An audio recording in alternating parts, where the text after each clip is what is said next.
Okay, so here's another tip as to a way to work practice into your daily life so that you can do more of it.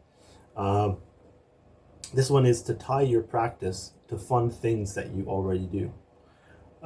So I had a student back when I was working at like another music school, and he was progressing really quickly. And I asked him, "How long do you normally practice?" He says he does like 4 hours a day or something. I was like, 4 hours? Geez, what are you doing? Because normally students don't do about four hours a day. And he said he would tie his practice with playing his video game. So he'd be playing his video game, and when his character would die, he would pick up the guitar, which was right beside him. So it was like proximity. You just pick it up, boom, and then he could just like play like a little part or something, and then he'd put his guitar down, and then he'd go back to the game. And I used to do this too back when I used to do actually more so with exercise. I was playing like a fighting game, and every time my character died, I would have to do like 5 push-ups.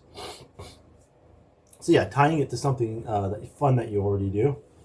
And so it's like when that thing happens, or like another thing I used to do is every time I would get up to go to the bathroom, I would have to do one lesson of Duolingo. And so yeah, tying it to other things can be really beneficial because now you're not thinking like, oh, I'm going to start practice now, or I'm going to schedule practice for this particular time. Instead, it's like you already know that when you do this thing that you're already going to do, because in your schedule it's already have it.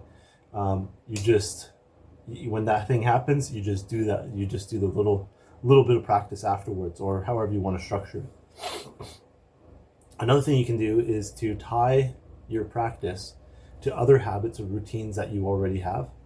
So that's called habit stacking. And so after you come home from school, let's say, you practice. Or after you eat breakfast, you practice. Or after you eat dinner, you practice. Or you just choose something you already do and try to connect practice to happening after you do that thing. Just like I said, so it's just like, you don't even have to think of scheduling it or be like, oh, I got to practice now. It's just a matter of, I did the thing, okay, I'm going to do a little bit of practice. So I really like the bathroom one because obviously everyone goes to the bathroom. You all have to go to the bathroom. So every time you go to the bathroom, you have to play one scale 3 times or something.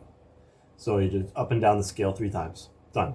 Or every time your character dies on a video game, or every time. What I used to do too is every time I would watch a YouTube video, which is a little trickier because then the YouTube video can be longer or shorter. So you want to find like little intervals that you can do. Like you could even do like a post. Every time you scroll past the post, you do 3 posts. For every 3 posts on social media, you do 3 scales in real life, or something like that, right? You just try to structure it in that way. Anyways, that's another way to start to incorporate practice into your day-to-day life. And the thing is, you want to make sure you master practice. Don't worry about mastering your instrument. Focus the most attention on mastering practice routine.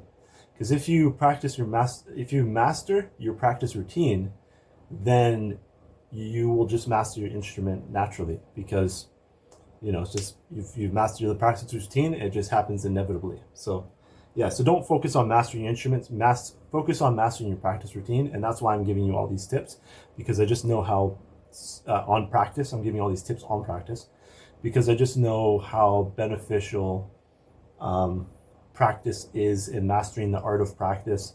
And so these are all just a bunch of little tips and stuff that I'm giving you. So yeah, keep following for more, and take care.